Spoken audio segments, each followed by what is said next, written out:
Good morning बच्चों। आज हम कक्षा 8 सामाजिक विज्ञान जिसके अंतर्गत सामाजिक एवं राजनीतिक जीवन जो दूसरी किताब है उसके अंदर पार्ट 1 भारतीय संविधान के बारे में पढ़ेंगे। संविधान जो कि हम बहुत पहले पिछली क्लासों में भी 7वीं क्लास में 6th क्लास में भी आप लोगों ने पढ़ा होगा कि हमारा संविधान या फिर भारतीय संविधान क्या है, संविधान होता क्या है।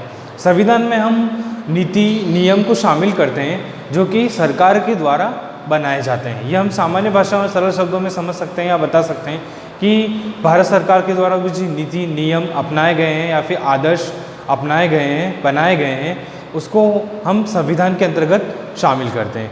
जैसा कि हमारी किताब में बताया गया है कि संविधान एक ऐसा दस्तावेज हो जो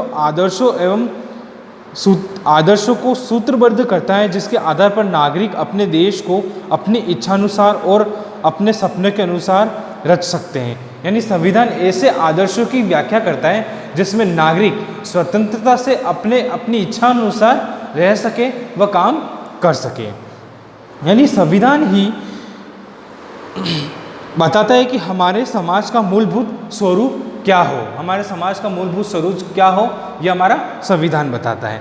देश के भीतर आमतौर पर कई समुदाय हैं, उनके बीच कई बातें समान होती है, लेकिन ये जरूरी नहीं कि वे सारे मुद्दे एक दूसरे पर सहमत हो। संविधान नियमों का एक ऐसा समूह होता है जिसको एक देश के सभी लोग अपने देश को चलाने के पद्धति के रूप में अपना सकते हैं।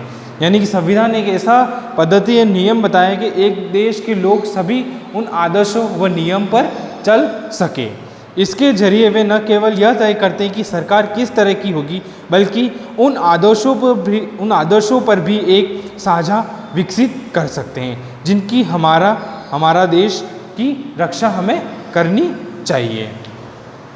इन बातों से संविधान का दूसरा मुख्य उद्देश्य, इन बातों से पता चलता है कि संविधान का मुख्य दूसरा उद्देश्य क्या होगा। देश की राजनीतिक व्यवस्था को तय करना।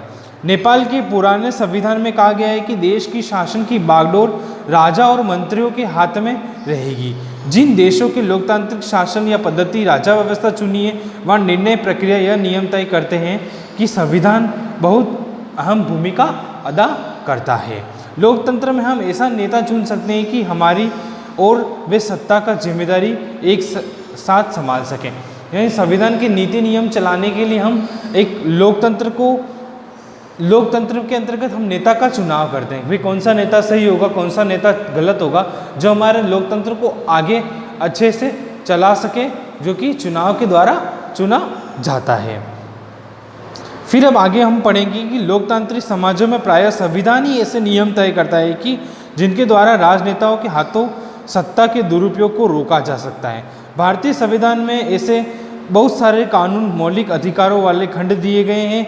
जैसा कि हम जानते हैं हमारा संविधान कहता है कि धर्म, नस्ल, जाति, लिंग और जन्म स्थान के आधार पर देश के किसी भी नागरिक के साथ भेदभाव नहीं किया जा सकता।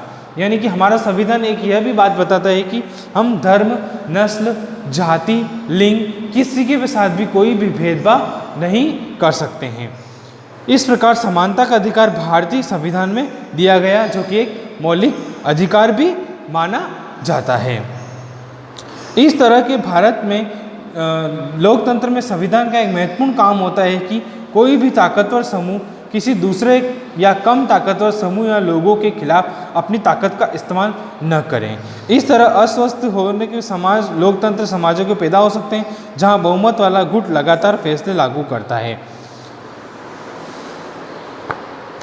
इस तरह से ये संविधान का परिचय हुआ था कि संविधान होता क्या है, संविधान कौन लागू करता है। संविधान जो है, संविधान के नीति नियम हमारे भारतीय सरकार के द्वारा या फिर राष्ट्रपति के द्वारा लागू होते हैं। इस तरह से आज हमने भारतीय संविधान का परिचय का अध्ययन किया। नेक्स्ट हम इसमें आगे टॉपिक आएगा भारतीय संविधान व इसके मूल लक्षण या फिर विशेषताएं क्या है, इसके अधिकार क्या हैं, मौलिक कर्तव्य क्या है, ये सब हम अगली क्लास में पढ़ेंगे।